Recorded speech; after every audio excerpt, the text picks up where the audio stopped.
2016 was the point at which the FT moved to become a majority digital business. We were making more money from digital than we were from print. And it's the point at which we made more money from content than we did from advertising. Balancing both the product bit of the role and the chief information officer bit of my role is always going to be a struggle, not least because there's always more things to do than you can possibly ever find the time or the budget to do.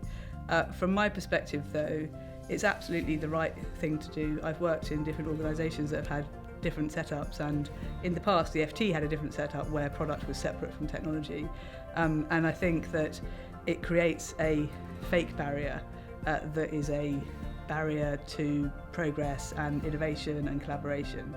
So for me it's absolutely the right setup.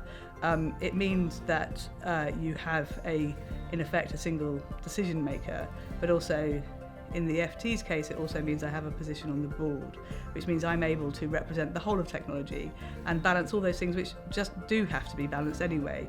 You know, what you do about cybersecurity versus what you do in terms of product innovation. It moves the conversation to a single place and unmasks the fact that those are the trade-offs that in a technology organisation you're having to make all the time. The FT is a phenomenally metrics-driven organisation. We are committed to delivering 1 million paying subscribers within the next couple of years, and we're on course to do that. The metric that drives that growth in readership is engagement. So we have a very clear understanding of what we need to do to engagement and what that does to our bottom line.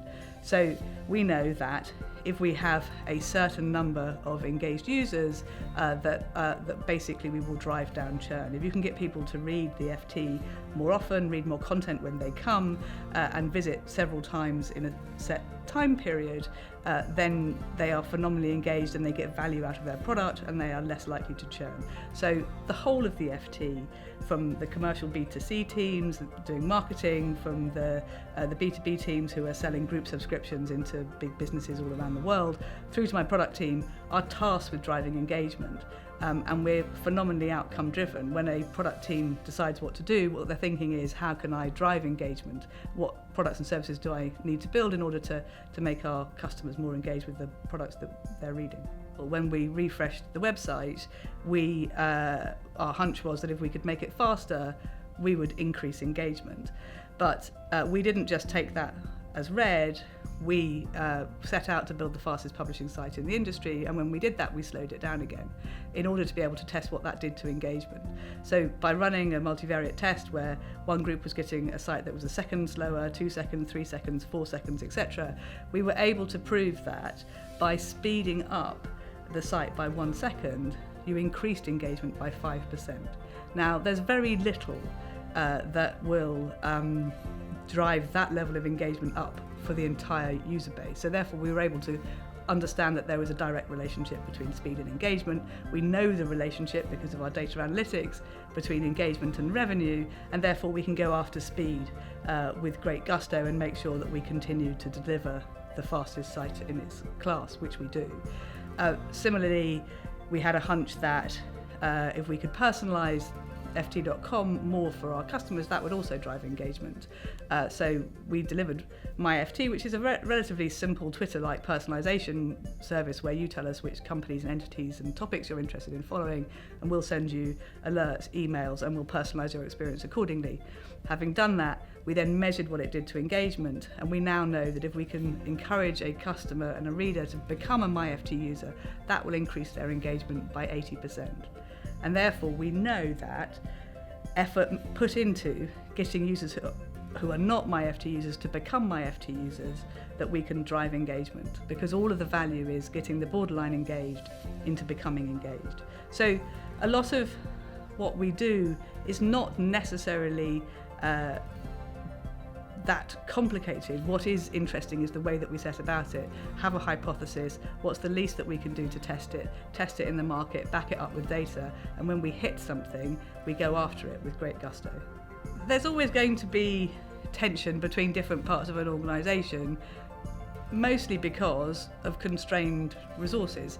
I have a well-funded technology team. We invest very, very heavily in making sure that the FT remains competitive in a digital era. But there is always more things that we could do than we can do. And making sure that we invest our money in the right place is a struggle.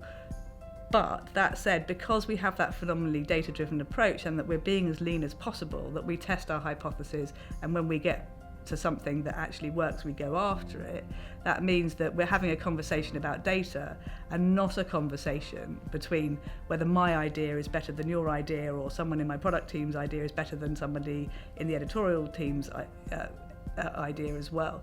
It takes some of that heat out of that argument if you can have a much more data-driven conversation.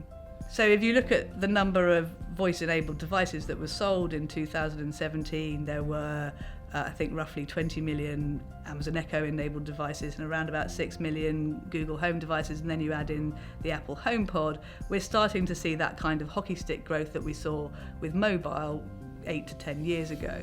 So this is clearly something that our readers are engaging with. They are cropping up in all our houses. What is the FT product in a voice-only world is a really exciting problem for us. We are doing experiments now, so we're doing automated text-to-speech versions of all of our articles.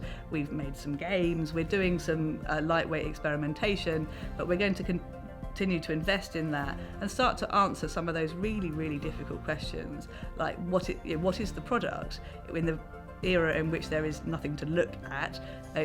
How do you get people to your content? Acquisition is going to be incredibly difficult. How do you sell a subscription in a voice-only world? That thing I think actually can be solved quite easily, but the actual product is tricky. You want to have that kind of conversational interface with the FT, and whilst we've made huge strides in how we represent content on ft.com, for example, it is a version of what we've been printing for 130 years. That is not the case with a voice UI, and you want to be able to ask about things, drill down deeper, and how do you structure the FT content to be able to serve that? That to me is a fascinating problem, but for me the opportunity is it's starting to make it possible to put FT content into a space in which we couldn't before. Moments when you're doing the washing up, or when you're cooking, or when you're driving, that means that there suddenly opens up some more time. And as I mentioned before, our readers' biggest problem is that they don't have very much time. If this opens up more time in which we can increase and improve their relationship with the FT, that's a huge opportunity for us. But the product challenges are exciting, to put it mildly.